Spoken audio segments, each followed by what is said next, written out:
അപ്പം നമുക്കിന്ന് ഷോക്കിനെ പറ്റി പഠിക്കാം.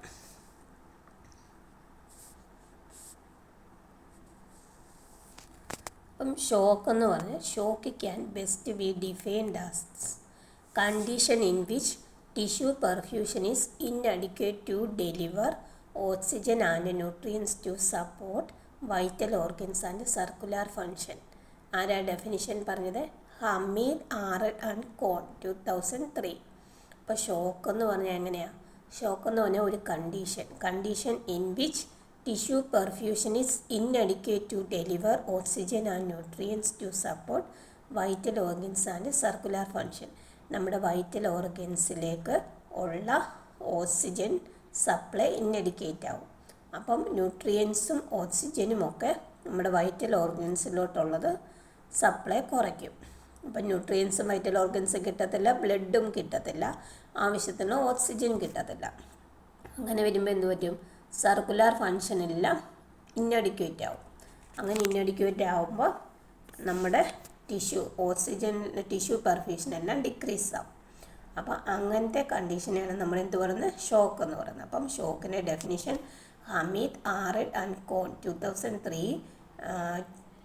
Shock can best be defined as a condition in which tissue perfusion is inadequate to deliver oxygen and nutrients to support vital organs and circular function.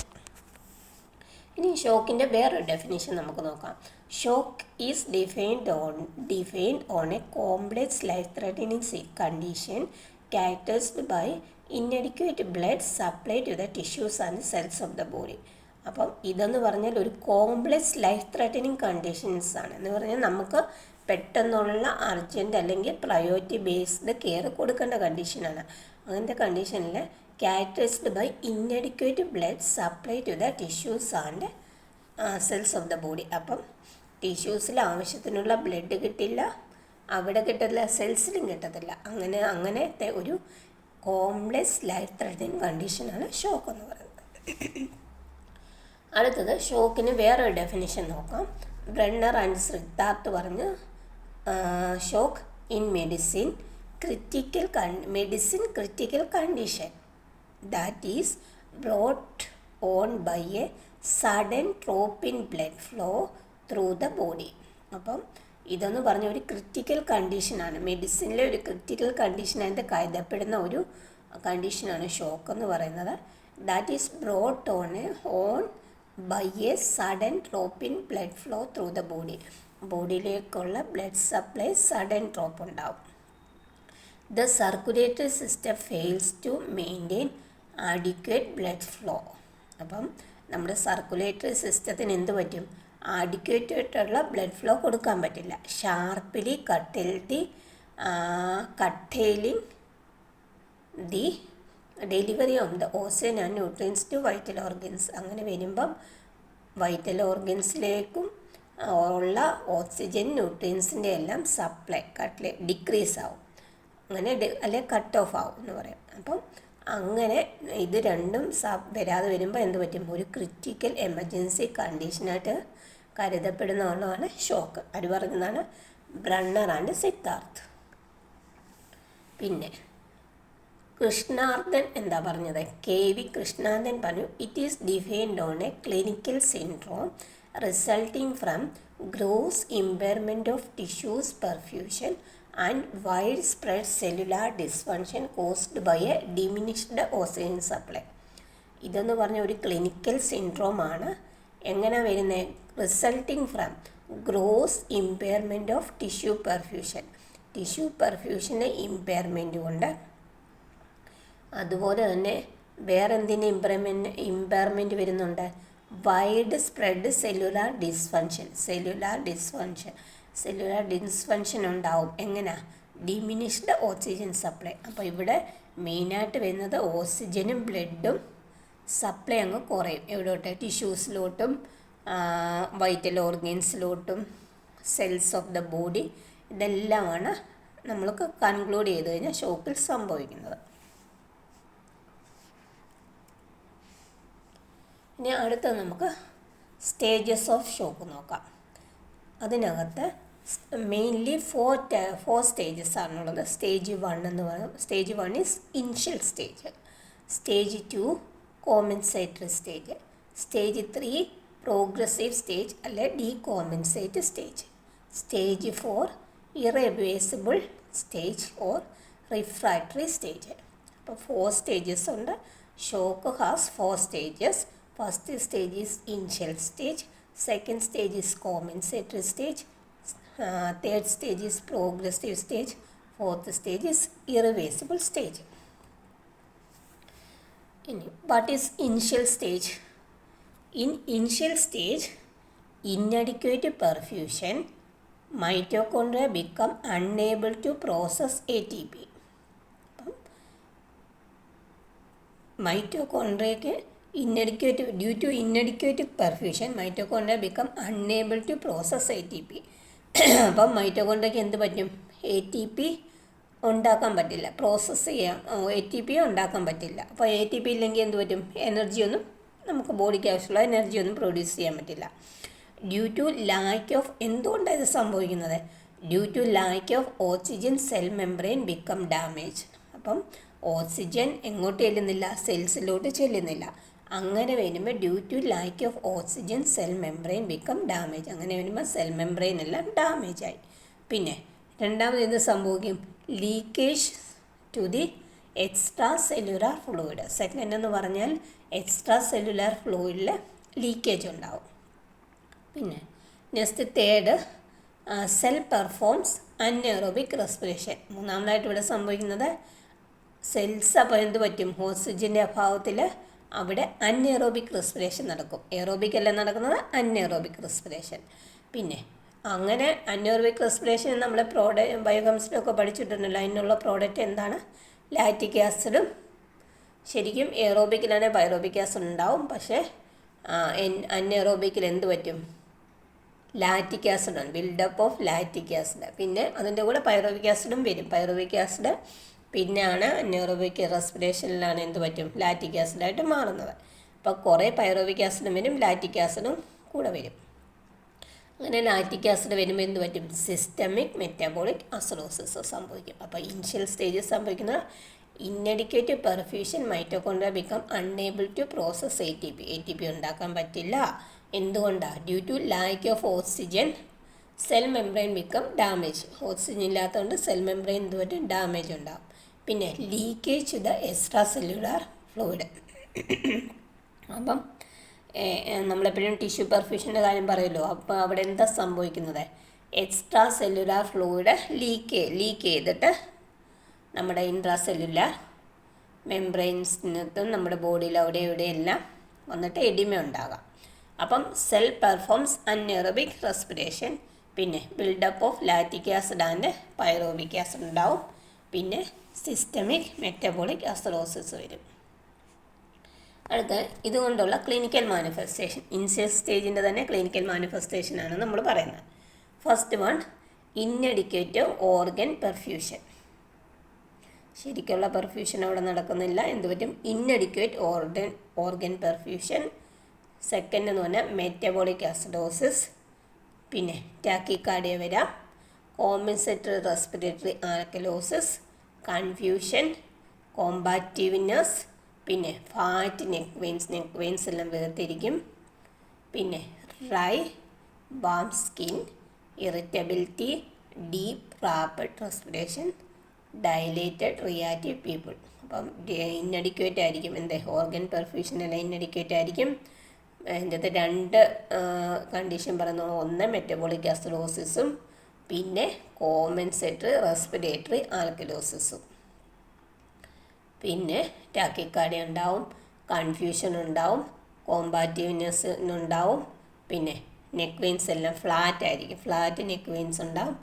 Dry warm skin, irritable ആയിരിക്കും. പിന്നെ deep rapid respiration, dilated reactive people. ഇതാണ് initial സ്റ്റേജിൽ സംഭവിക്കുന്നത്.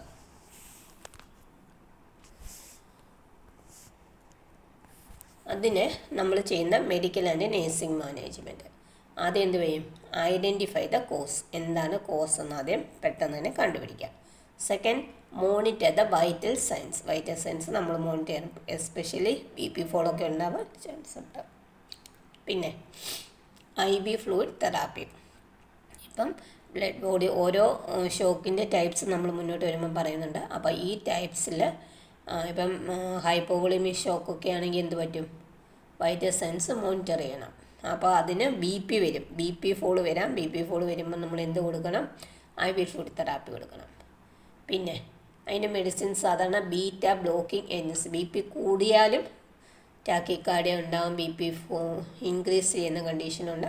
അപ്പോൾ എന്ത് നമ്മൾ കൊടുക്കും, beta blocking agents, calcium channel blockers കൊടുക്കാം BP ഹൈ ആണെങ്കിൽ. പിന്നെ assess the patient for risk factor of shock. എന്തൊക്കെ കണ്ടീഷനാണ് വീണ്ടും ഷോക്കിലേക്ക് ഈ പേഷ്യൻറ്റിനെ നയിക്കാൻ സാധ്യതയുണ്ടെന്ന് നമ്മൾ അസസ് ചെയ്യണം. അതിനുള്ള ഐഡൻറ്റിഫൈ ചെയ്ത് കോസ് ചെയ്തിട്ട് പെട്ടെന്ന് തന്നെ അതിനുള്ള ട്രീറ്റ്മെൻറ്റ് കൊടുക്കാൻ നോക്കണം. പിന്നെ special consideration for geriatric patients. Geriatric പേഷ്യൻസിന് ഒരു സ്പെഷ്യലായിട്ടുള്ള കൺസിഡറേഷൻ. അപ്പോൾ പെട്ടെന്ന് കുറച്ച് ഷോക്കിലേക്ക് പോകാൻ ചാൻസ്. ഷോക്കിന് ഇതിപ്പം ഇനിഷ്യൽ സ്റ്റേജേ ആയുള്ളൂ. നമ്മൾ ഈ സ്റ്റേജിൽ പേഷ്യൻറ്റിനെ സേവ് ചെയ്യാൻ പറ്റും നമുക്ക്. പിന്നെ മോണിറ്ററിങ് ടിഷ്യൂ പെർഫ്യൂഷൻ. ടിഷ്യൂ പെർഫ്യൂഷന് നമ്മൾ മോണിറ്റർ ചെയ്യണം. Reducing anxiety, promoting safety. ഇത്രയും കാര്യങ്ങളാണ് നമ്മൾ ഇനിഷ്യൽ സ്റ്റേജ് ചെയ്യേണ്ടത്. അപ്പോൾ എത്രയും പെട്ടെന്ന് കോസ് എന്താണെന്ന് കണ്ടുപിടിച്ചിട്ട് അതിനെ നമ്മൾ ട്രീറ്റ് ചെയ്യുവാണെങ്കിൽ ഈ സെക്കൻഡ് സ്റ്റേജിലേക്കെല്ലാം പോകാതെ നമുക്ക് തടയാൻ പറ്റും. ഇനി അടുത്തതെന്ന് പറഞ്ഞാൽ stage 2, compensatory stage. In the compensatory stages of shock, the BP remains within the normal limit. ഈ സെക്കൻഡ് സ്റ്റേജിൽ എന്ത് പറ്റും, BP നോർമൽ ലിമിറ്റിലായിരിക്കും. വാസോ കൺസ്ട്രിക്ഷൻ ഉണ്ടാകാം. ഇൻക്രീസ്ഡ് ഹാർട്ട് റേറ്റ്, അതാണ് നമ്മളിവിടെ പറഞ്ഞ ടാക്കിക്കാർഡിയ.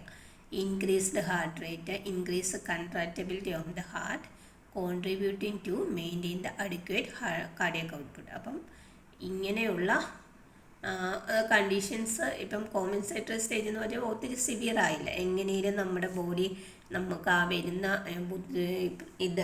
ഡിഫിക്കൽട്ടീസിനെല്ലാം എങ്ങനെയും കോമ്പൻസേറ്റ് ചെയ്യാൻ നോക്കുന്ന ഒരു സ്റ്റേജാണ് കോമ്പൻസേറ്ററി സ്റ്റേജ് എന്ന് പറയുന്നത്. അപ്പോൾ ആ കണ്ടീഷനിൽ നമ്മുടെ BP എല്ലാം നോർമൽ ലിമിറ്റിൽ തന്നെയായിരിക്കും നിൽക്കുന്നത്. പിന്നെ this result from the stimulation of the sympathetic nervous system and subsequent release of catecholamine. അപ്പം ഇതിനകത്ത് എന്താ സംഭവിക്കുന്നത്, നമ്മുടെ സിമ്പതറ്റിക് നെർവസ് സിസ്റ്റം എങ്ങനെയും അതിനെ സ്റ്റിമുലേറ്റ് ചെയ്യും. അത് സ്റ്റിമുലേറ്റ് ചെയ്തിട്ട് കാറ്റക്കോളാമിനെ പ്രൊഡ്യൂസ് ചെയ്യും. അപ്പോൾ അതുകൊണ്ട് ഈ കാറ്റക്കോളാമിൻ വന്നിട്ട് നമ്മുടെ എപ്പിനെഫ്രിൻ, നോർ എപ്പിനെഫ്രിൻ എല്ലാം പ്രൊഡ്യൂസ് ചെയ്യും. അപ്പം നമ്മൾ അങ്ങനെ ഈ എപ്പിനെഫ്രിനും നോർ എപ്പിനെഫ്രിനും ഒക്കെ വന്നു കഴിഞ്ഞാൽ എന്ത് പറ്റും, നമ്മുടെ fight or flight response activate ചെയ്യും. അപ്പം നമ്മൾ പെട്ടെന്ന് നമ്മുടെ ബോഡി എങ്ങനെയും ഇതിനെ കോമ്പൻസേറ്റ് ചെയ്തെടുക്കാനുള്ള ഒരു പ്രോസസ്സ് അതിലേക്ക് ശ്രമിക്കും.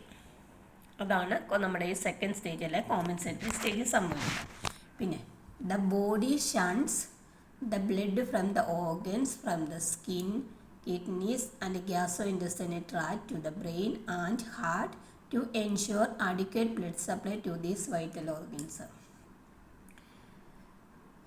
The body shuns blood from the organs such as skin, kidneys and gastrointestinal tract to the brain and heart to ensure adequate blood. അപ്പോൾ ഇതിലേക്കുള്ള ബ്ലഡ് സപ്ലൈ എല്ലാം കുറയാൻ ചാൻസ് ഉണ്ട്. അപ്പോൾ അത് എങ്ങനെയും പ്രിവെൻറ്റ് ചെയ്ത് നമ്മുടെ ഓർഗൻസിൽ ആവശ്യമുള്ള സ്കിന്നിലും കിഡ്നീസിലും എല്ലാം ബ്രെയിനിനും ഹാർട്ടിനും എല്ലാം ഉള്ള ബ്ലഡ് സപ്ലൈ ഒന്ന് കുറഞ്ഞു വരുന്ന അവസ്ഥയാണ്, ഡിക്രീസ് ചെയ്യുന്ന അവസ്ഥ. അതെങ്ങനെയെങ്കിലും മേക്കപ്പ് ചെയ്ത് കൊണ്ടുവരാനായിട്ട് നമ്മുടെ ബോഡി ശ്രമിക്കും. As a result the skin is cool and clammy. The bowel sounds are hypoactive and urine output decreases in response to the release of aldosterone and LDH.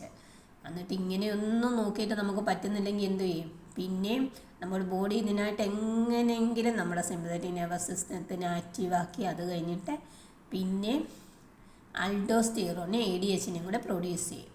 അപ്പോൾ അത് വഴിയും നമുക്ക് എങ്ങനെയും യൂറിൻ ഔട്ട്പുട്ട് ഓൾറെഡി യൂറിൻ ഔട്ട്പുട്ടും എല്ലാം decrease ചെയ്യിക്കും ഈ അൾഡോസ്റ്റിറോണിനും ADHും ഒക്കെ വന്നിട്ട്.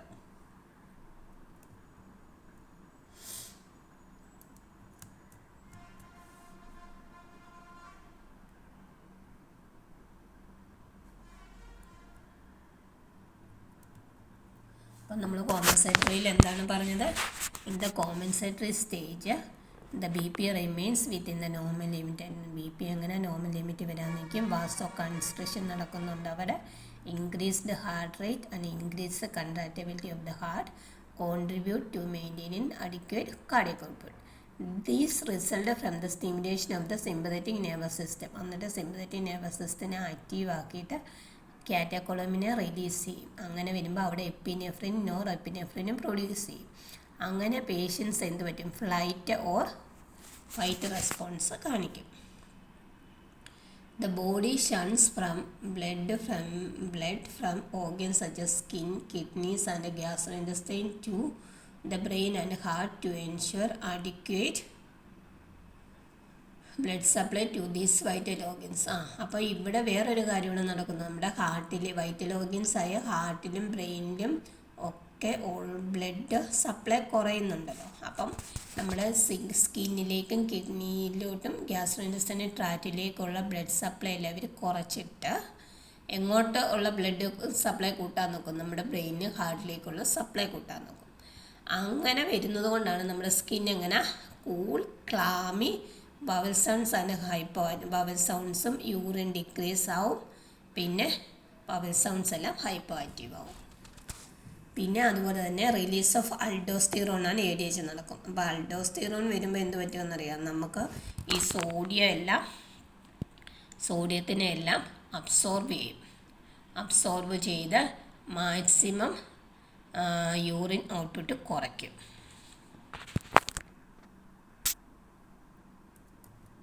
ഇനി ഇതിൻ്റെ ക്ലിനിക്കൽ മാനിഫെസ്റ്റേഷൻ എന്താണെന്ന് നോക്കാം. ക്ലിനിക്കൽ മാനിഫെസ്റ്റേഷൻ എന്ന് പറഞ്ഞാൽ ഇൻഅഡിക്വേറ്റ് ഓർഗൻ പെർഫ്യൂഷൻ വരും. നമ്മൾ ഓൾറെഡി പറഞ്ഞു, നമ്മുടെ ഷോക്ക് എന്ന് പറഞ്ഞ കണ്ടീഷൻ തന്നെ ഇൻഅഡിക്വേറ്റ് ഓർഗൻ പെർഫ്യൂഷനാണ്. പിന്നെ മെറ്റബോളിക് ആസിഡോസിസ് വരും. പിന്നെ ടാക്കികാർഡിയ വരും. Compensatory respiratory alkalosis, confusion, flat neck veins, dry warm skin, deep rapid respiration. അപ്പം റെസ്പിറേഷൻ എന്ത് പറ്റും? റാപ്പിഡ് ആവും. Dilated reactive pupil, bounding pulse. ഇതിനകത്ത് മെറ്റബോളിക് ആസിഡോസിസ് ഉണ്ട്, ടാക്കികാർഡിയ ഉണ്ട്. ഇതെല്ലാം നമുക്ക് ഇനിഷ്യൽ സ്റ്റേജിൽ ഇതൊക്കെ തന്നെ വരുന്നുണ്ട്. Compensatory respiratory alkalosis, confusion, flat neck veins, dry warm skin. അതേസമയം കുറച്ചുകൂടെ കഴിയുമ്പോഴത്തേന് എന്ത് പറ്റും? നമ്മുടെ സ്കിന്ന് കൂളാവും. പിന്നെ deep rapid respiration, dilated reactive pupils, bounding pulse. ഇത്രയും സാധനങ്ങളാണ് ഇതിൻ്റെ ക്ലിനിക്കൽ മാനിഫെസ്റ്റേഷൻ. ഇനി മെഡിക്കൽ ആൻഡ് നേഴ്സിംഗ് മാനേജ്മെൻറ്റിൽ ഐഡൻറ്റിഫൈ ദ കോസ് എന്നാന്ന് കണ്ടുപിടിക്കുക. Monitor the vital signs monitor ചെയ്യണം. IV fluid therapy, beta blocking agents, calcium channel blockage, assess the patient for risk factors, monitor the tissue perfusion, reducing anxiety and promoting anxiety. ഇനിയും ഇതിൻ്റെ എല്ലാം medical management, nursing management separate നമ്മൾ ഇതുപോലെ heading എഴുതുക മതി. ഏതാണ്ട് content ഏകദേശം same തന്നെയാണ്. ഇനി അടുത്തത് stage 3, progressive stage or decompensating stage. Although all organ systems suffer from hypoperfusion at this stage. അപ്പം ഇതിനകത്ത് എന്ത് പറ്റും? ഹൈപ്പോപെർഫ്യൂഷൻ ഉണ്ടാകുന്നുണ്ട്. 2 events perpetuate the shock syndrome. പെർപെച്വറേറ്റ് ചെയ്യുന്ന 2 ഇവൻറ്റ്സാണ്. ഏതൊക്കെയാണ്? ഫസ്റ്റ് എന്ന് പറഞ്ഞാൽ the overworked heart becomes dysfunction. ഹാർട്ടിൻ്റെയൊക്കെയുള്ള ബ്ലഡ് സപ്ലൈ കുറഞ്ഞിട്ട് എന്ത് പറ്റും? ഹാർട്ട് പിന്നെയും ഫങ്ഷൻ ചെയ്യാൻ നോക്കും. അങ്ങനെ വരുമ്പോൾ ഓവർ വർക്ക്ഡ് ആവും. Over worked heart becomes dysfunction. അതിൻ്റെ ഫലമായിട്ട് ഹാർട്ടിന് ഡിസ്ഫങ്ഷൻ ഉണ്ടാവും. The body's inability to meet increased oxygen requirements produces ischemia. അപ്പം നമ്മുടെ ബോഡിക്ക് എന്ത് പറ്റും? ഓക്സിജൻ ആവശ്യത്തിനുള്ളത് കിട്ടത്തില്ല. അങ്ങനെ കിട്ടാതെ വരുമ്പോൾ എന്ത് പറ്റും? ഇസ്കീമിയ ഉണ്ടാവും. പിന്നെ and biochemical mediators cause myocardial depression. അങ്ങനെ നമ്മുടെ ഹാർട്ടിലുള്ള ടിഷ്യൂസ് എല്ലാം ഇസ്കീമിക് ആയതിൻ്റെ ഫലമായിട്ട് മയോകാർഡിയൽ ഡിപ്രഷൻ ഉണ്ടാവും, അല്ലെങ്കിൽ നമ്മുടെ മയോകാർഡിയൽ ഇസ്കീമിയ ഉണ്ടാവും. This leads to failure of the cardiac pump even if the underline cause of shock is not of cardiac origin. അങ്ങനെ നമ്മുടെ ഹാർട്ടിന് ശരിക്ക് പമ്പ് ചെയ്യാൻ പറ്റാത്ത അവസ്ഥയാണ് ഏതിൽ വരുന്നത്? പ്രോഗ്രസീവ് സ്റ്റേജ് അല്ലെ ഡീകോമ്പൻസേറ്ററി സ്റ്റേജ്. എന്നിട്ട് നമ്മുടെ ഹാർട്ടിൻ്റെ ഓവർ വർക്ക്ഡ് ഹാർട്ട് മൂലം നമ്മുടെ ഹാർട്ട് എന്ത് പറ്റും? ഡിസ്ഫങ്ഷൻ വരാനുള്ള സാധ്യതയുണ്ട്. പിന്നെ അതുപോലെ തന്നെ auto regulatory function of the micro circulation fails in response to numerous biochemical permeability with the R as released by the cells, resulting in increased capillary permeability, which are as the arteriolar and venous constriction, further compressing cellular perfusion. അപ്പോൾ cellular function perfusion എല്ലാം കുറയും. എന്തുകൊണ്ടാണ്? ഇവിടെ biochemical permeability, ഇവിടെ auto regulatory function of the micro circulation fails in response to numerous biochemical permeability which are as released by the cells, resulting in increase the capillary permeability. Capillary permeability കൂടിയിട്ട് ആർട്ടീരിയോളും Venus construction ഉണ്ടാകും. പിന്നെ at this stage the patient prognosis is version. ഇപ്പം ഇതെന്ന് പറഞ്ഞാൽ third സ്റ്റേജിലേക്കായില്ലേ. അപ്പോൾ ഈ stage compensatory സ്റ്റേജിൽ നമ്മുടെ ബോഡിക്ക് റെസ്പോൺസ് ചെയ്തെടുക്കാമെങ്കിൽ നമ്മുടെ പേഷ്യൻ്റെ പ്രോഗ്നോസിസ് ഗുഡാന്ന് പറയും. ഷോക്ക് എന്ന് വെച്ചാൽ വീണ്ടും സിവിയർ ഫോമിലേക്ക് പോകത്തില്ല. പക്ഷേ ഈ സ്റ്റേജ് വരുമ്പോൾ എന്ത് പറ്റും? പ്രോഗ്നോസിസ് വേർഷനാണ് എന്ന് വെച്ചാൽ ചാൻസ് കുറവാണ്. അപ്പോൾ എന്ത് പറ്റും? The relaxation of the precapillary sphincters cause fluid to leak from the capillaries, creating interstitial oedema and return less fluid to the heart. എന്നിട്ട് ഇവിടെ എന്ത് പറ്റും? ഇൻറ്റർസ്റ്റീഷ്യൽ എഡിമ ഉണ്ടാകും. ഫ്ലൂയിഡ് ലീക്ക്, കാപ്പിലറീസിലേക്ക് ഫ്ലൂയിഡ് ലീക്ക് ചെയ്തിട്ട് അവിടെ ഇൻറ്റർസ്റ്റീഷ്യൽ എഡിമ ഉണ്ടാക്കിയിട്ട് less fluid to the ഹാർട്ടിലേക്ക് അധികം ഫ്ലൂയിഡ്സോ ബ്ലഡോ ഒന്നും പാസ് ചെയ്യാതെ വരും. Even if the underline cause of the shock is reverse, the break down of the capillary system itself perpetuates the shock state and vicious circle encircles. അപ്പോൾ എന്ത് പറ്റും? ഈ അണ്ടർലൈൻ കോസിനെ എല്ലാം നമുക്ക് ട്രീറ്റ് ചെയ്യാൻ പറ്റിയില്ലെങ്കിൽ നമ്മുടെ ഹാർട്ട് വർക്ക് ചെയ്യത്തില്ല. അപ്പോൾ ഏതും സ്റ്റേജിലേക്ക് പോകും? ഫോർത്ത് സ്റ്റേജിലേക്ക് പോകും. ഫോർത്ത് സ്റ്റേജിൻ്റെ പേരെന്താ നമ്മൾ പറഞ്ഞ്? Irreversible stage. At this stage vital organs have failed and the shock can no longer be reversed. അപ്പം ഈ സ്റ്റേജിൽ എന്ത് പറ്റും? വൈറ്റൽ ഓർഗൻസ് ഫെയിലാവും. Brain damage and cell death will occur. അപ്പോൾ അങ്ങനെ സെൽ ഡെത്ത്, ബ്രെയിൻ ഡാമേജും ഉണ്ടാവും, സെൽ ഡെത്തും ഉണ്ടാവും. അങ്ങനെ death of the person will occur immediately. ഈ സ്റ്റേജ് 4 വരെ പോകുമ്പോഴത്തേക്ക് പിന്നെ എന്താ സംഭവിക്കുന്നത്? Death of the person will occur immediately.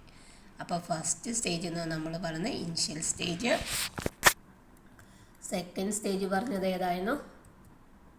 Compensatory stage.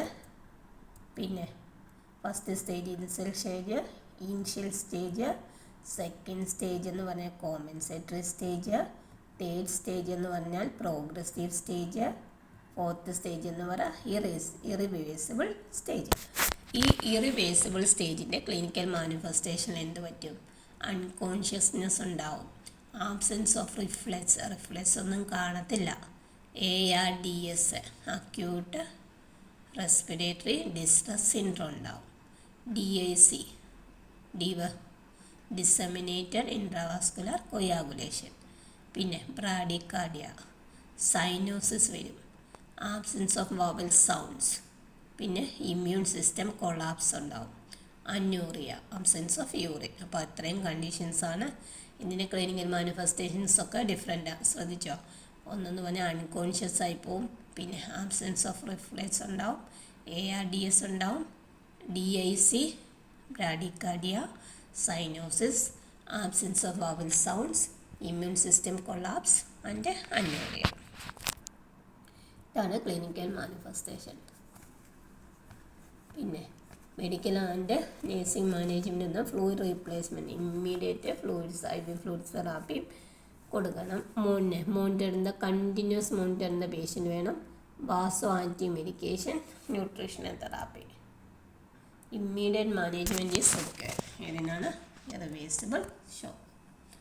പിന്നെ ഇനി നമുക്ക് ക്ലാസിഫിക്കേഷൻ ഓഫ് ഷോക്ക് നോക്കാം. ക്ലാസിഫിക്കേഷൻ ഓഫ് ഷോക്കിൽ മെയിനായിട്ട് ഫസ്റ്റ് വൺ 4 ടൈപ്സ് ആയിട്ട് നമുക്ക് ക്ലാസിഫൈ ചെയ്തിട്ടുണ്ട്. First one hypovolemic shock, second one cardiogenic shock, third one obstructive shock, fourth one distributive shock. First one hypovolemic shock. Hypovolemic shock എന്ന് പറഞ്ഞാൽ it is the most common type of shock. ഏറ്റവും കൂടുതൽ കണ്ടുവരുന്നത് ഏതാണ്? Hypovolemic ഷോക്കാണ്.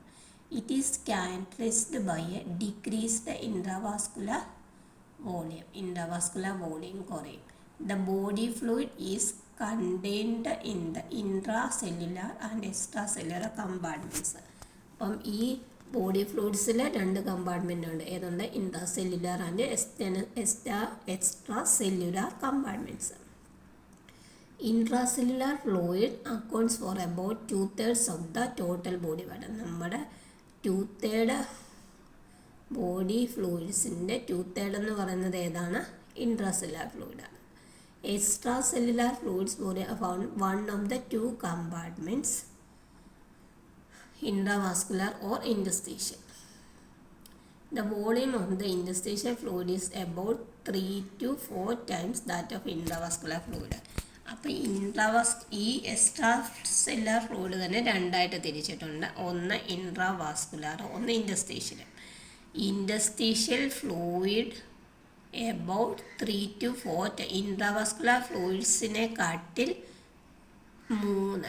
3 or 4 times എന്ന് വെച്ചാൽ 3-4 ഇരട്ടി intravascular ഫ്ലൂയിഡ്സിനെ കാട്ടി ഫ്ലൂയിഡ്സ് ഉള്ളത് ഏതാ? വോളിയം ഏതാ ഉള്ളത്? ഇൻഡസ്ട്രീഷ്യൽ ഫ്ലൂയിഡാണ്. Hypovolemic shock occurs when there is a reduction in intravascular volume by 15 to 75%, 15 to 25%, which represents a loss of 750 ml to 1300 ml of blood in a 70 kg person.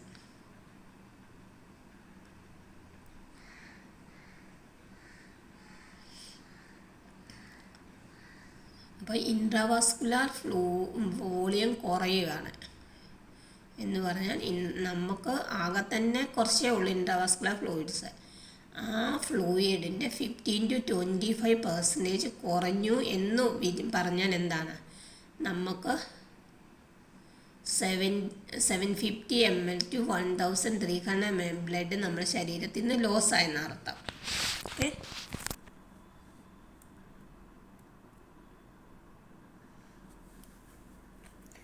ഈ അതിൻ്റെ തന്നെ നമുക്ക് മെയിനായിട്ടുള്ള ഇറ്റിയോളജി ഏതൊക്കെയാണ്? 2 തരത്തിലുള്ളതുണ്ട്. എക്സ്റ്റേണലും ഉണ്ട്, ഇൻറ്റേർണലും ഉണ്ട്. എക്സ്റ്റേണൽ ഫ്ലൂയിഡ് ലോസ് വരുന്നത് ട്രോമ കൊണ്ട് വരാം, സർജറി കൊണ്ട് വരാം, vomiting, diarrhoea, diuresis, diabetic insipidus. ഇത്രയും കണ്ടീഷനിൽ എക്സ്റ്റേണൽ ഫ്ലൂയിഡ് ലോസ് വരാം. ഏതൊക്കെ കണ്ടീഷനിൽ? Trauma, surgery, vomiting, diarrhoea, diuresis, diabetic insipidus. ഇനി ഇൻറ്റേർണൽ ഫ്ലൂയിഡ് ഷിഫ്റ്റ് വരുന്നത് ഏതൊക്കെ കണ്ടീഷനിൽ? Haemorrhage, burns, ascites, peritonitis, dehydration. അപ്പോൾ ഈ എക്സ്റ്റേണൽ ഫ്ലൂയിഡ് ലോസ് വന്നാലും ഇൻറ്റേർണൽ ഫ്ലൂയിഡ് ലോസ് വന്നാലും എന്തും നമുക്ക് വരാം? ഹൈപ്പോവോളിമിക് ഷോക്ക് വരാം. അപ്പോൾ ഇറ്റിയോളജിയാണ് നമ്മൾ പറഞ്ഞത്. എക്സ്റ്റേണൽ ഫ്ലൂയിഡ് ലോസും ഇൻറ്റേർണൽ ഫ്ലൂയിഡ് ലോസും 2ആയിട്ട് സെപ്പറേറ്റ് ചെയ്തേക്കുന്നതേ ഉള്ളൂ. അപ്പം trauma, surgery, vomiting, diarrhoea, diuresis, diabetic insipidus, haemorrhage, burns, ascites, peritonitis, dehydration. ഇത്രയും കണ്ടീഷൻ എന്ത് വരാം? ഹൈപ്പോവോളമിക് ഷോക്ക് വരാം. അതിൻ്റെ പതോഫിസിയോളജി പറയാം. പതോഫിസിയോളജിയിൽ decreased blood volume due to accident, burns etcetera.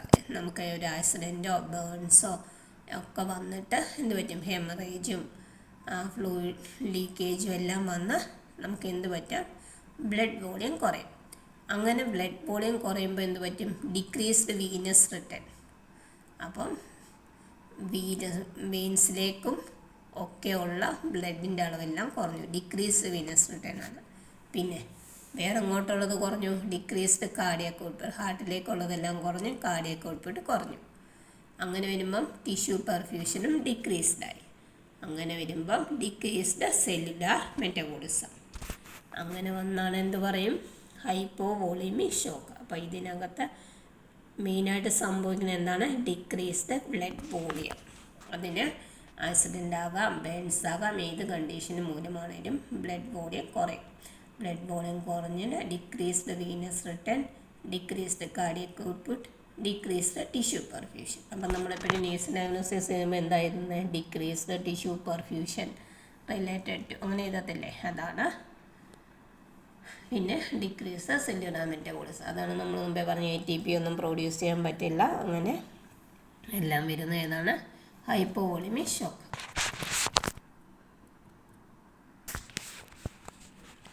അടുത്തത് മെഡിക്കൽ മാനേജ്മെൻറ്റ്. മെഡിക്കൽ മാനേജ്മെൻറ്റിൽ major goals in the treatment of hypovolemic shock.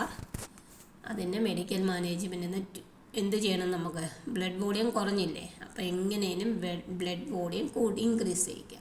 അപ്പോൾ അതിനകത്ത് ഫസ്റ്റ് എന്ന് പറഞ്ഞാൽ to restore intravascular volume to reverse the sequence of events leading to inadequate tissue perfusion. Tissue perfusion കുറച്ചു. ആ കുറച്ചതിനെ നമ്മൾ എങ്ങനെയും റീസ്റ്റോർ ചെയ്ത് നമ്മുടെ മെയിനായിട്ടുള്ള എയിം എന്താ? To restore intravascular volume. പിന്നെ ടു റീഡിസ്ട്രിബ്യൂട്ട് ഫ്ലൂയിഡ് വോളിയം എന്ന് വെച്ചാൽ ഫ്ലൂയിഡ് വോളിയം ഇൻക്രീസ് ചെയ്യിക്കുക. പിന്നെ to correct the underline cause of fluid loss as quickly as possible. അപ്പോൾ ഇതിന് ഫ്ലൂയിഡ് ലോസ് ഉണ്ടാകാനുള്ള കാരണക്കാർ ഏത് കോസാണെങ്കിലും അണ്ടർലൈൻ കോസാണ് അതിനെ ട്രീറ്റ് ചെയ്യുക. പിന്നെ ഫ്ലൂയിഡ് ആൻഡ് ബ്ലഡ് റീപ്ലേസ്മെൻറ്റ്. അപ്പം പ്ലാസ്മയാണെങ്കിൽ പ്ലാസ്മ, ഫ്ലൂയിഡ് തെറാപ്പിയാണ് അങ്ങനെ, ബ്ലഡാണ് ബ്ലഡ്. എങ്ങനെയാണ് നമ്മുടെ ബ്ലഡ് വോളിയം ഇൻക്രീസ് ചെയ്യിക്കുക. അതാണ് നമ്മുടെ മെയിൻ എയിം. പിന്നെ ഫാർമക്കോളജി തെറാപ്പി ലൈക്ക് എന്താ? ഡെസ്മോപ്രസിന് ഇപ്പോൾ ഡയറിയൊക്കെയുള്ള കണ്ടീഷന് ആൻറ്റി ഡയറി ഏജൻസ്, വോമിറ്റിംഗ് ഉള്ള ആൻറ്റി എമിറ്റിക് ഏജൻസ് എന്ന് വെച്ചാൽ ട്രീറ്റ് ദ അണ്ടർലൈൻ കോസ് അല്ലെ സിംറ്റമാറ്റിക് ട്രീറ്റ്മെൻറ്റ്. അങ്ങനെയാണെങ്കിൽ നമ്മൾക്ക് ബ്ലഡ് വോളിയം റീസ്റ്റോർ ചെയ്യുക. അതാണ് മെയിൻ എയിം.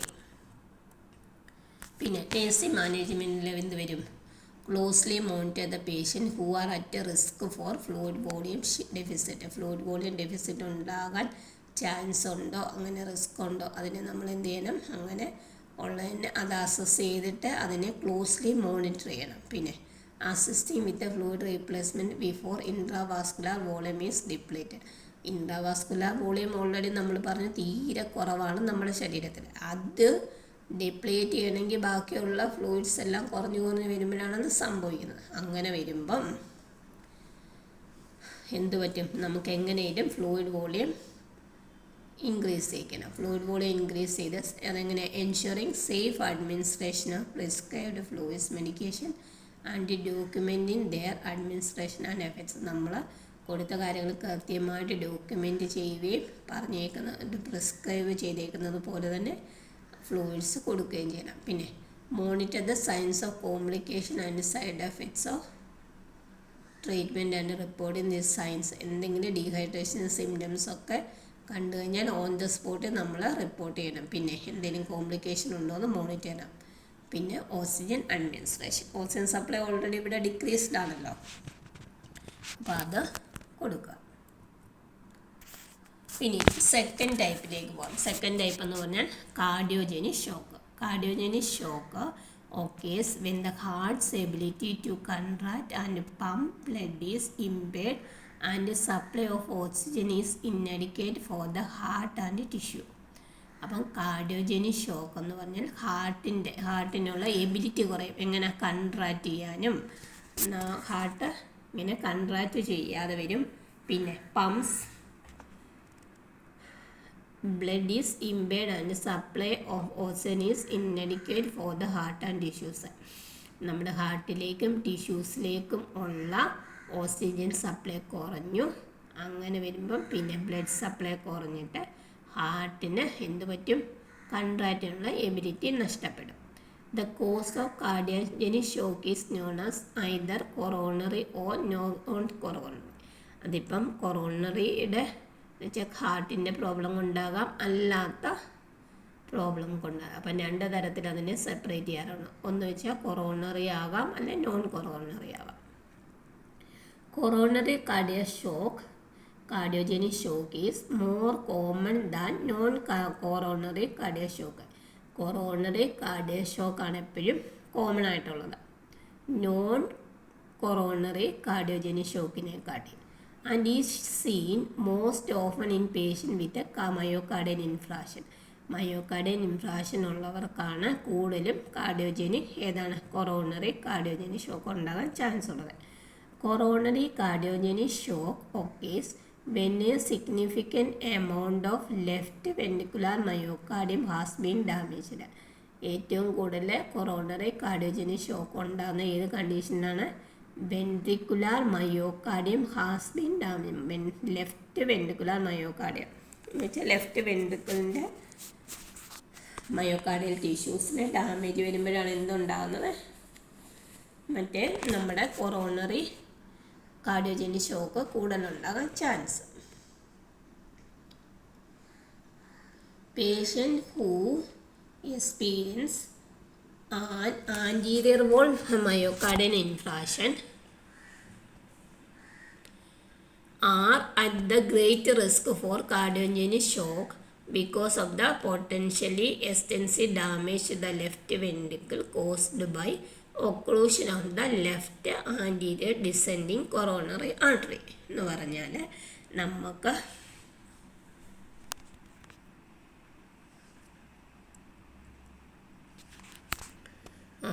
നമുക്ക് എന്ത് പറ്റും?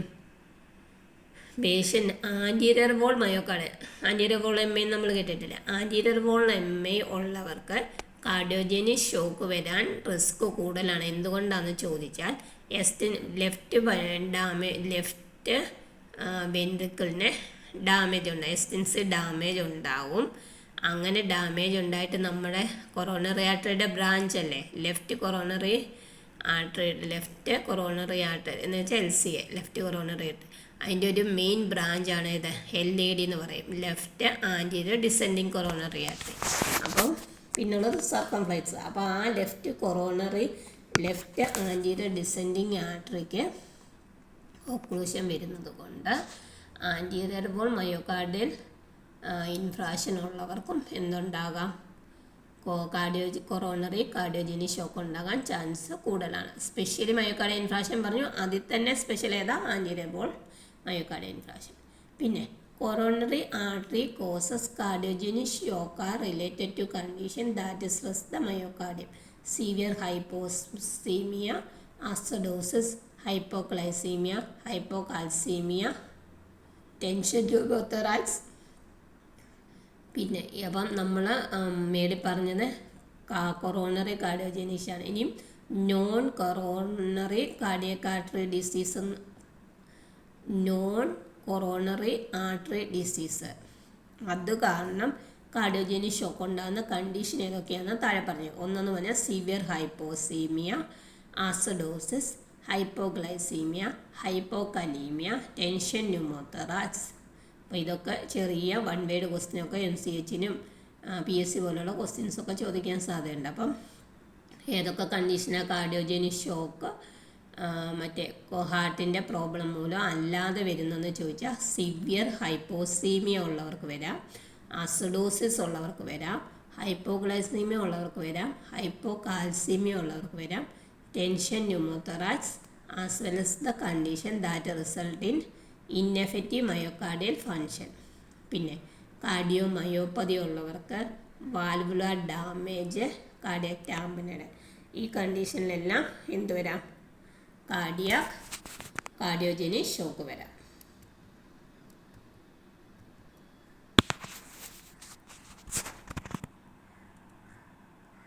ഇനി നമുക്ക് അതിൻ്റെ പതോഫിസിയോളജി നോക്കാം.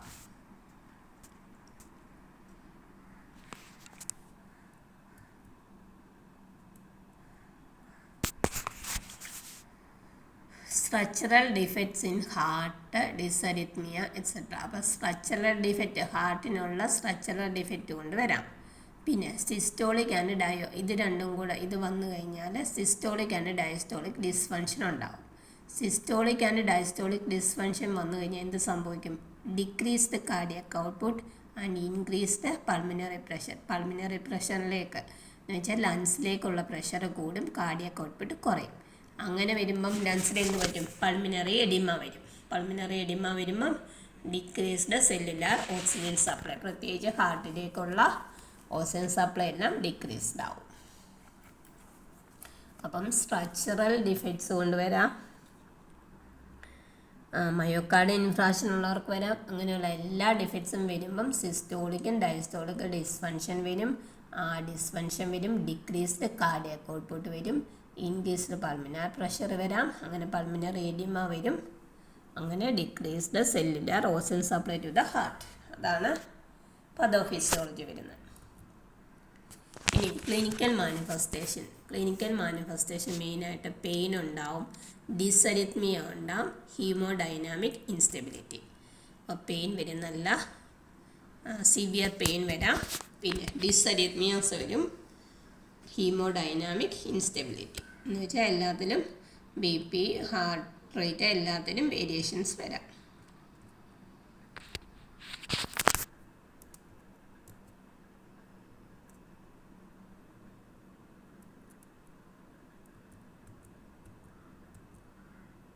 ഇനി ഫാർമക്കോളജിക്കൽ മാനേജ്മെൻറ്റ് എന്ത് കൊടുക്കും? നമ്മൾ പെയിനൊക്കെ വരുമ്പം, ഹാർട്ടിന് പെയിന് അല്ലെങ്കിൽ അഞ്ചൈനൊക്കെ വരുമ്പം പ്രത്യേകിച്ച് എന്താ കൊടുക്കും? നൈട്രോഗ്ലിസറിൻ കൊടുക്കും. പിന്നെ BP ഫോളൊക്കെ വരുമ്പോൾ ഡോപ്പാമിൻ കൊടുക്കും. ഡിസറിത്മിയ പറഞ്ഞല്ലോ, അതിന് ആൻറ്റി അരിത്മെറ്റിക് മെഡിക്കേഷൻ, പിന്നെ വാസോ ആക്റ്റീവ് ഏജൻസ്, എപ്പിനെഫ്രിൻ, നോറെപിനെഫ്രിൻ പറഞ്ഞില്ലേ, ഫ്ലൈറ്റ് ആൻഡ് ഫൈറ്റ് റെസ്പോൺസ്. അതുകൊണ്ട് അങ്ങനെ നമ്മുടെ വാസോ ആക്റ്റീവ് ഏജൻസ്, ഡയോററ്റിക്, അന്യൂറിയൊക്കെ ഉണ്ടല്ലോ, അതിൻ്റെ സിമ്പിൾ ഫ്ലൂയിഡ് തെറാപ്പി, ഇത്രയും സാധനങ്ങളാണ് കൊടുക്കുന്നത്. അപ്പം നൈട്രോഗ്ലിസറിൻ കൊടുക്കും, ഡോപ്പാമിൻ കൊടുക്കും, antiarrhythmic medication, vasoactive agents, diuretic and fluid therapy. ഇനി മെക്കാനിക്കൽ അസിസ്റ്റിംഗ് ഡിവൈസസ് കൊടുക്കാറുണ്ട്. Increased stroke volume, improved coronary artery perfusion, decreased preload, decreased cardiac work load, decreased myocardial oxygen demand. ഇത്രയും ഇതിന് വേണ്ടി ഇങ്ങനെ ഓരോ condition അനുസരിച്ച് അതിനുള്ള mechanical assistive devices കൊടുക്കും. സ്ട്രോക്ക് വോളിയം ഇൻക്രീസ് ചെയ്യിക്കാൻ, കൊറോണറി ആർട്ടറി പെർഫ്യൂഷൻ കൂട്ടാൻ, പ്രീലോഡ് ഡിക്രീസ് ചെയ്യാൻ, കാർഡിയക് വർക്ക് ലോഡ് ഡിക്രീസ് ചെയ്യാൻ, മയോകാർഡിൽ ഓക്സിജൻ ഡിമാൻഡ് ഡിക്രീസ് ചെയ്യും. ഇതിനെല്ലാം നമുക്ക് എന്ത് കൊടുക്കാം? മെക്കാനിക്കൽ അസിസ്റ്റീവ് ഡിവൈസസ് കൊടുക്കാം. പിന്നെ nursing management, cardiogenic shock prevent ചെയ്യാൻ ഐഡൻറ്റിഫൈ ദ റിസ്ക് ഫാക്ടേഴ്സ്, പിന്നെ അഡ്മിനിസ്റ്റർ സപ്ലിമെൻ്റൽ ഓക്സിജൻ കൊടുക്കാം, പേഷ്യൻ്റ് എനർജി കൺസർവ് ചെയ്യുക, ഹീമോഡൈനാമിക് സ്റ്റാറ്റസ് മോണിറ്റർ ചെയ്യുക, arterial line and ECG monitoring കൊടുക്കാം, maintain IV fluids, monitoring lab values, physical assessment of the patient, monitor AV values. ഇതൊക്കെ എന്തിനാന്ന് വെച്ചാൽ നമ്മുടെ അസലോസിസ് ഒക്കെ ഉള്ള പേഷ്യൻസിന് കാർഡിയോജനിക് ഷോക്ക് വരാനുള്ള ചാൻസ് കൂടുതലാണ്. പിന്നെ നേഴ്സിംഗ് മാനേജ്മെൻറ്റ് നമ്മൾ കൊടുക്കുന്ന preventing cardiogenic shock, identify the risk factors, ഇത് പറഞ്ഞല്ലോ. പിന്നെ administrate medication, proper medication, preventing infection, monitoring respiratory and renal function, proper positioning of the patient, monitoring.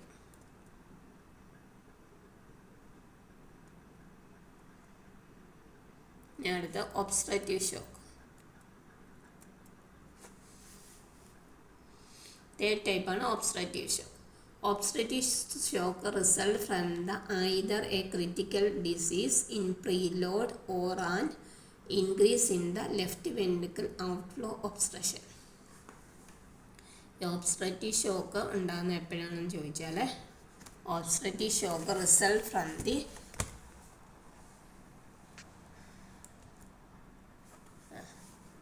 obstructive shock result from the either a critical disease in a preload or increase in the left ventricle outflow obstruction. അപ്പോൾ എന്തെങ്കിലും critical disease കൊണ്ട് left വെൻട്രിക്കിളിൻ്റെ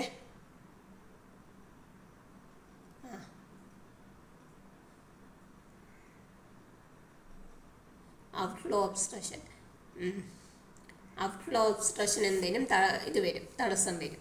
അങ്ങനെ വരും extracardiac process that increase intrathoracic pressure can resulting obstructive shock by decreasing cardiac compliance and interrupting venous return by compressing inferior or superior vena cava. അപ്പം venous return എന്തെങ്കിലും തടസ്സം വന്നിട്ട് നമ്മുടെ ഇൻഫീരിയർ സുപ്പീരിയർ വീനക്കാവയ്ക്ക് ഒബ്സ്ട്രക്ഷൻ വരും. പിന്നെ അത് വരുന്ന കണ്ടീഷനിൽ tension pneumothorax, herniation of the abdominal contents into the thorax and positive pressure ventilation and the process that result in decrease cardiac compliance and destruction of the vena cava, decrease the preload and decreased cardiac output. അങ്ങനെ cardiac ഔട്ട്പുട്ടിന് തടസ്സം വരും.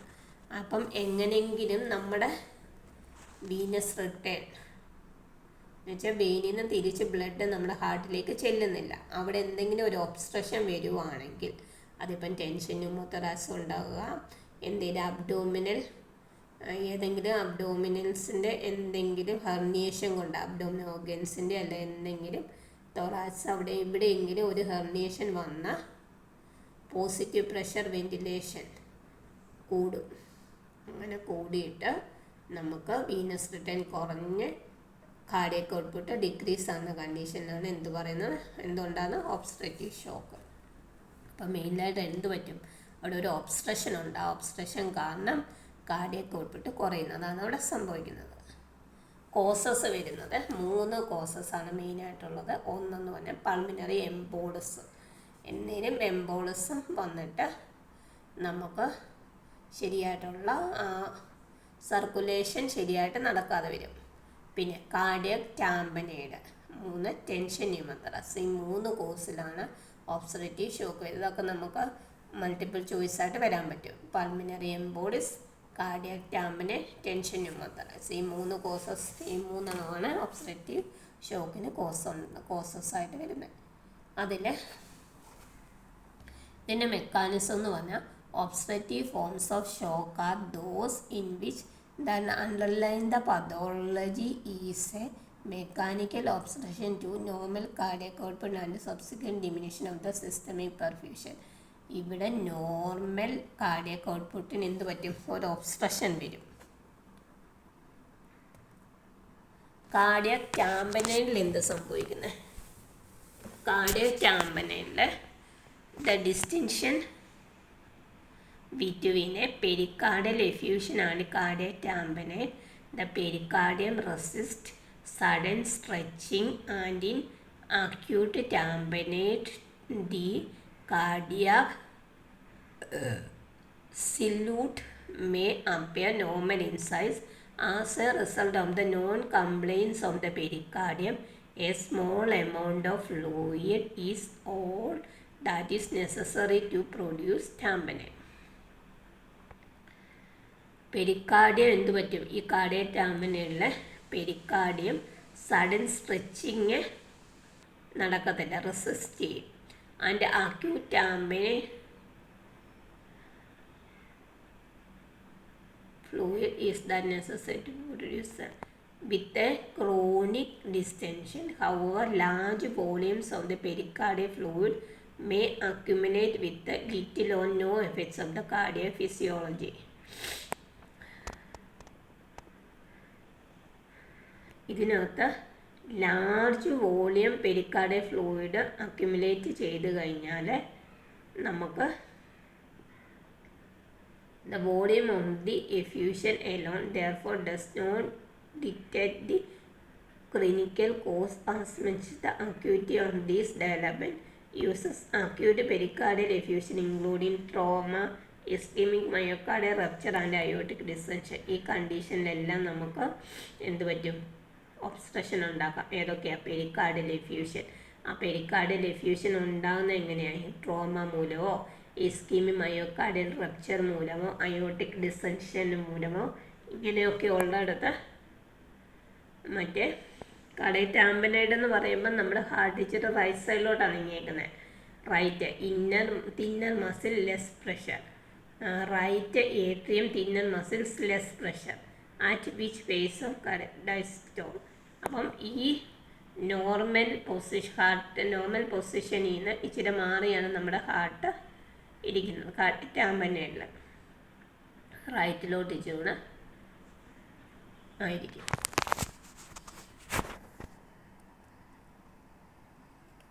Causes of cardiac tamponade. Cardiac tamponade ഉണ്ടാകുന്ന cause എപ്പോഴൊക്കെയാണ്?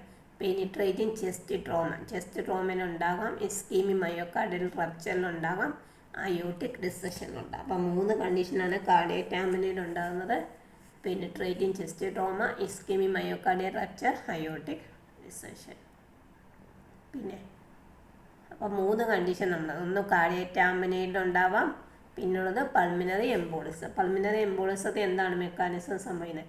Cardiac output is restricted either by mechanical obstruction of pulmonary artery or pulmonary arterial pulmonary artery അങ്ങ് vasoconstriction ചെയ്തിട്ട് release of the secondary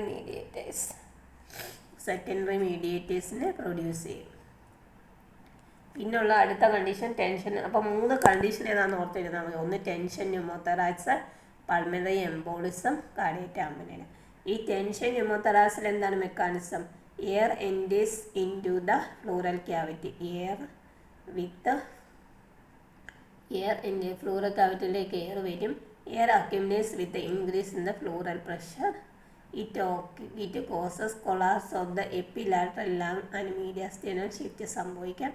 It causes shift to the great vessels carrying the venous return and the cardiac output. Decrease the cardiac output to the systemic circulation. ഈ 3 കണ്ടീഷനിലും എന്തുണ്ടാകാം? ഒബ്സ്ട്രക്റ്റിക് shock ഉണ്ടാകാം. ഇനി management of obstructive shock. Cardiac ടാമ്പനൈഡിനെ manage ചെയ്യും. അതിന് IV crystalloid bolus കൊടുക്കാം. Urgent pericardiocentesis, drainage of the pericardial fluid കൊടുക്കും. Tension ന്യൂമോതൊറാക്സിലാണെങ്കിൽ needle decompression in second intercostal space, under water seal, tube തൊറാക്കോസ്റ്റമി.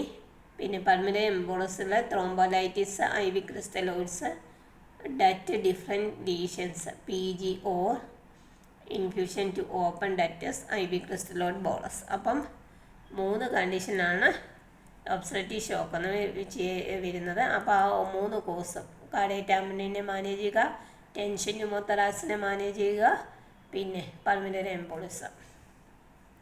ഇത്രയും കാര്യങ്ങളാണ് ഒബ്സ്ട്രക്റ്റീവ്. ഇനി അടുത്ത ടൈപ്പ് ഡിസ്ട്രിബ്യൂട്ടീവ് ഷോക്ക്. ഈ ഡിസ്ട്രിബ്യൂട്ടീവ് ഷോക്കിനെ തന്നെ നമുക്ക് 3ആയിട്ട് തരംതിരിക്കാം. ഒന്നെന്ന് പറഞ്ഞാൽ anaphylactic shock, 2 neurogenic shock, 3 septic shock.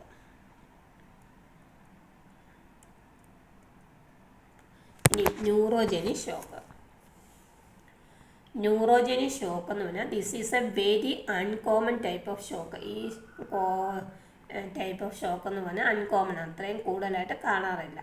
It is most often scene in patient who have had and extensive spinal cord injury. പക്ഷേ ഇത് ഉണ്ടാകുന്ന എപ്പോഴാണെന്ന് ചോദിച്ചാൽ എക്സ്റ്റെൻസീവ് സ്പൈനൽ കോഡ് ഇഞ്ചറി ഉണ്ടാകുന്ന കണ്ടീഷന് മാത്രമേ എന്തുണ്ടാവും?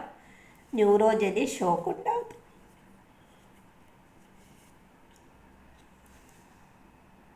In neurogenic shock, vasodilatation occurs as a result of loss of balance between parasympathetic and sympathetic stimulation. അപ്പോൾ ഈ ന്യൂറോജനിക് ഷോക്കിൽ വാസോഡൈലറ്റേഷൻ ഒക്കേസ് എങ്ങനെയാണ്? loss of balance between parasympathetic and sympathetic stimulation.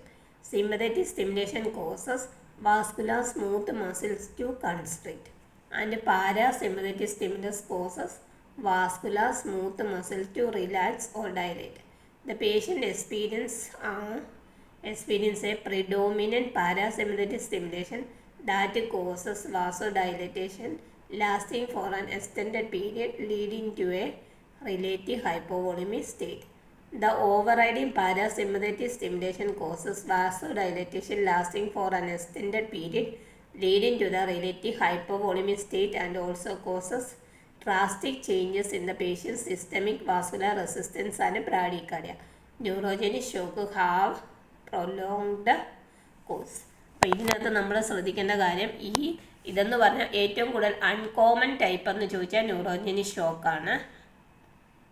പിന്നെ ഇതുണ്ടാകുന്നത് എപ്പോഴാണ്? Extensive spinal cord injury വരുമ്പോഴാണ്. ഇതിനകത്ത് നമ്മൾ ഇത്രയും നേരം ക്ലിനിക്കൽ മാനിഫെസ്റ്റേഷൻ പറഞ്ഞപ്പോൾ എല്ലാം ടാക്കിക്കാർഡിയ പറഞ്ഞു. ഇതിനകത്ത് മാത്രമുള്ളത് എന്തുണ്ട്? ബ്രാഡിക്കാർഡിയ ഉണ്ടാവും കേട്ടോ. പിന്നെ neurogenic shock may have A prolonged course, അത് കുറച്ച് നാൾ വേണമെങ്കിൽ വരാം. പിന്നെ ന്യൂറോജനിക് കോസസ് എന്ന് പറഞ്ഞാൽ complete transaction of the spinal cord. Spinal കോഡിന് കംപ്ലീറ്റ് ട്രാൻസാക്ഷനുള്ള സ്പൈനൽ കോഡ് കൺഡ്യൂഷൻ. ഈ രണ്ട് കേസിലാണ് എന്തുണ്ടാകും? ന്യൂറോജനിക് ഷോക്ക് ഉണ്ടാകുന്നത്. ഇനി mechanism. Spinal cord injury have about the upper thoracic level result in autonomic dysfunction, consequent hypotension, bradycardia and warm and dry skin. ബാക്കി എല്ലായിടത്തും നമ്മൾ cool ക്ലാമി സ്കിന്നൊക്കെ പറഞ്ഞെങ്കിൽ സ്കിന്ന് വാമായിട്ടിരിക്കുന്ന കണ്ടീഷനിലും ഹൈപ്പോടെൻഷൻ ഉണ്ടാകുന്ന കണ്ടീഷനും ബ്രാഡിക്കാർഡിയ ഉണ്ടാകുന്ന ഫങ്ഷനും എല്ലാം ഏതാണ്? Neurogenic shock. ഇവിടെ എന്ത് പറ്റും?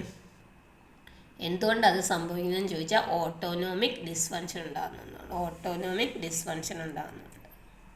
ഇനി ന്യൂറോജനിക് ഷോക്കിൻ്റെ പതോഫിസിയോളജി പറഞ്ഞാൽ destruction of the sympathetic nervous system, vasodilatation, decreased BP. അപ്പം സിമ്പതറ്റിക് നെർവസ് സിസ്റ്റം ഡിസ്ട്രക്ഷൻ സംഭവിച്ചിട്ട് വാസോഡൈലറ്റേഷൻ വന്ന് decreased BP, decreased cardiac output, decreased cellular oxygen supply, decreased tissue perfusion and impaired cellular metabolism. അപ്പോൾ എല്ലാത്തിനകത്തും വാസോ ഡൈലറ്റേഷൻ നടക്കും, BP കുറയും, decreased cardiac output കുറയും, decreased cellular oxygen. അപ്പോൾ ഈ decreased BP മാത്രം ഓർക്കണം. ബാക്കി എല്ലായിടത്തും ചിലപ്പോൾ ഇൻക്രീസ്ഡ് BP ആവാം, ഹൈപ്പോവോളിമിക് ഡിക്രീസ്ഡ് BP ഉണ്ടാവും, ബ്രാഡിക്കാർഡിയ ഉണ്ടാവും.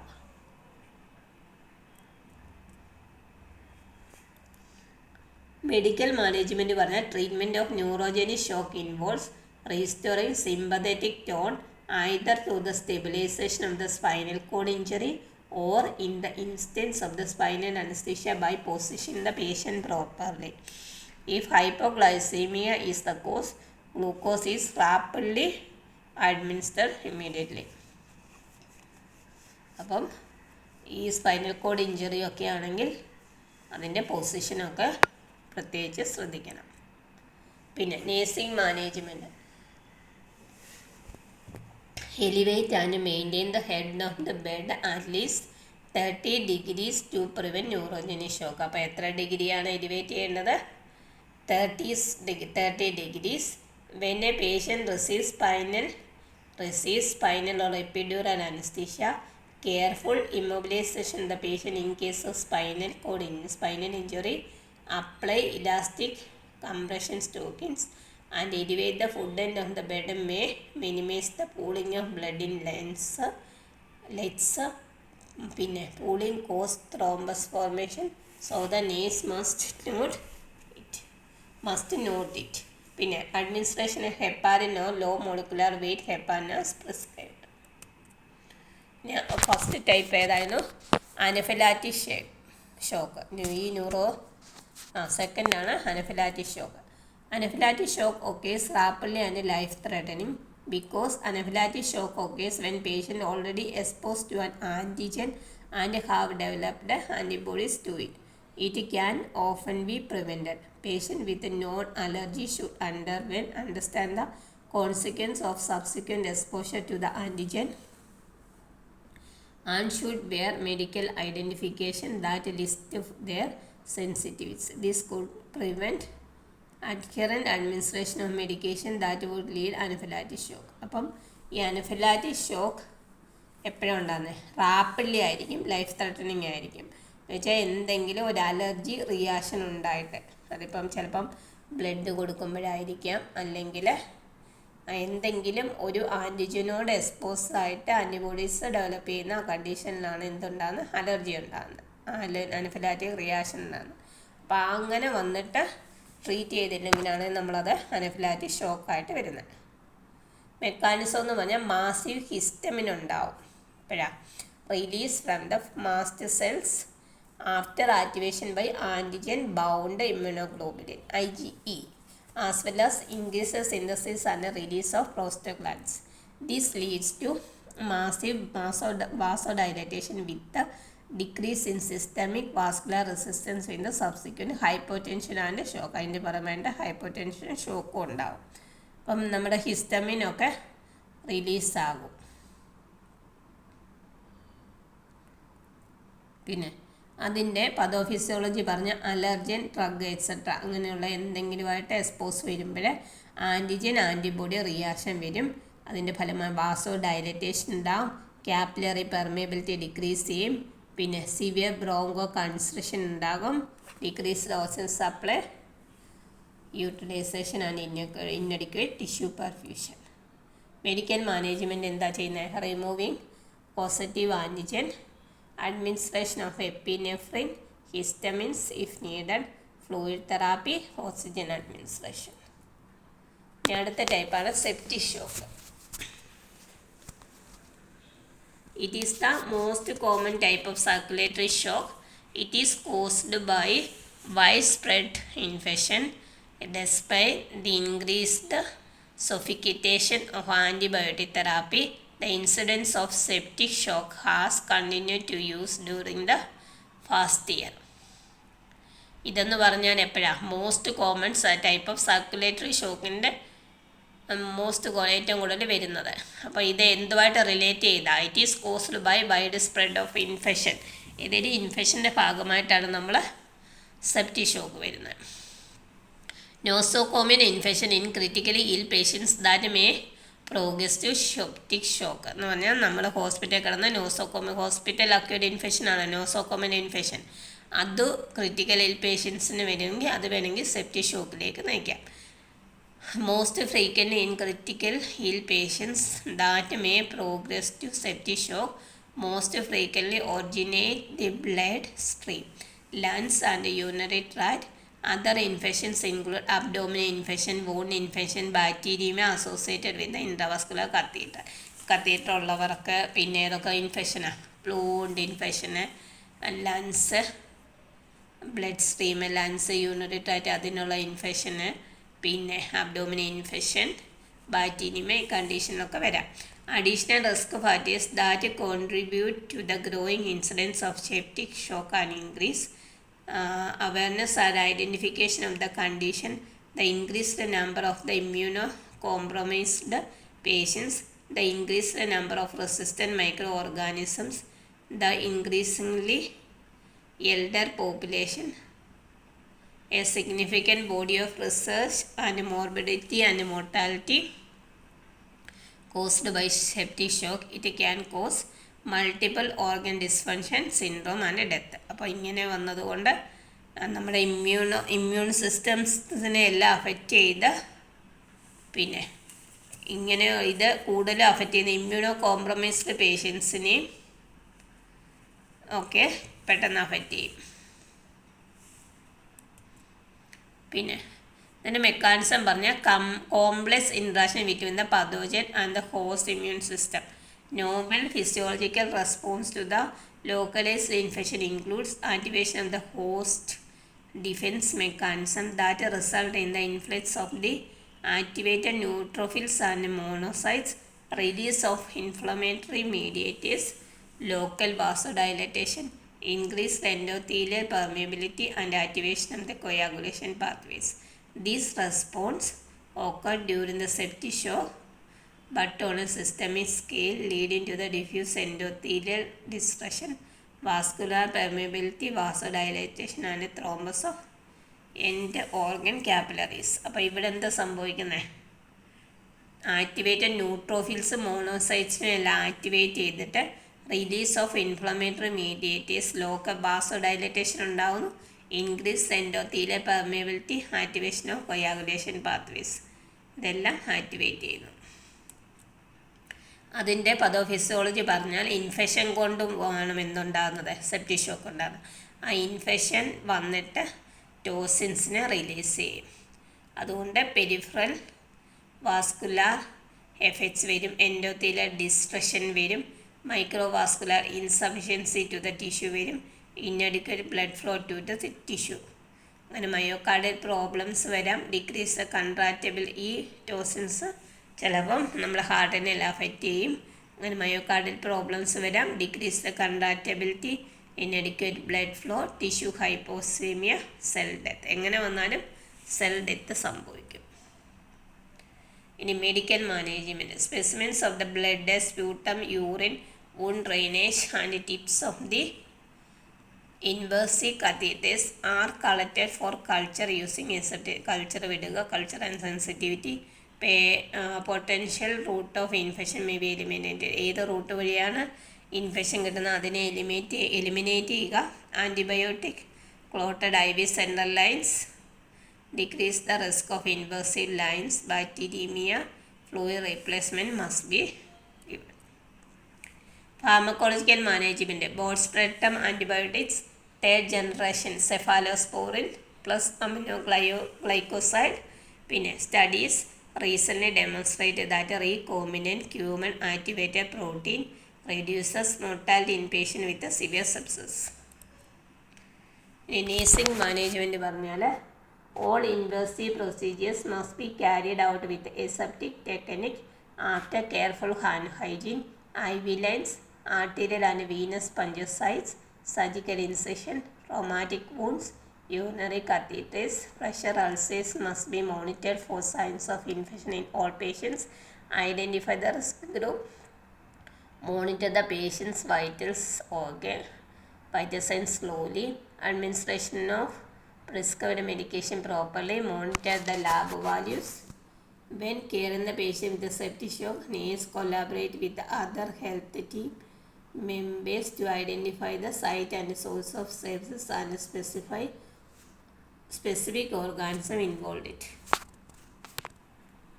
അപ്പോൾ ഇതിനകത്ത് ഐ വി ലൈൻസും ആർട്ടീരിയൽ ലൈൻസും പഞ്ചസൈറ്റ്സ് ഇതെല്ലാം നമ്മുടെ എസെപ്റ്റിക് ടെക്നിക്സ് വെച്ച് നോക്കുക. ഇൻവേസീവ് പ്രൊസീജിയേഴ്സ് എല്ലാം എസെപ്റ്റിക് ടെക്നിക്ക് യൂസ് ചെയ്യണം.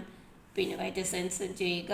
ഐഡൻറ്റിഫൈ ദ റിസ്ക് ഗ്രൂപ്പിനെ ഐഡൻറ്റിഫൈ, എസ്പെഷ്യലി നമ്മുടെ ഇമ്മ്യൂണോ കോംപ്രമൈസ്ഡ് ഗ്രൂപ്പ്സിനെല്ലാം ചെയ്യുക. Diagnosis of shock. Mainly it is essential for proper treatment and management. വേണം. Head to toe examination for signs of shock. Neurological status assess ചെയ്യണം. Cardiovascular status, renal status, integumentary status, check for skin color, cold, clammy skin. Nursing management. Patients allergy വല്ലതും ഉണ്ടോ എന്ന് ചോദിക്കണം. Clinical. പിന്നെ monitor the patients. Vital signs, urine output,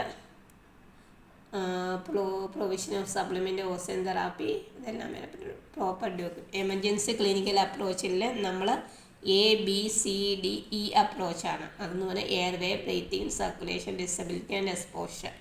ഈ algorithm വെച്ചാണ് നമ്മൾ treatment ചെയ്യുന്നത്.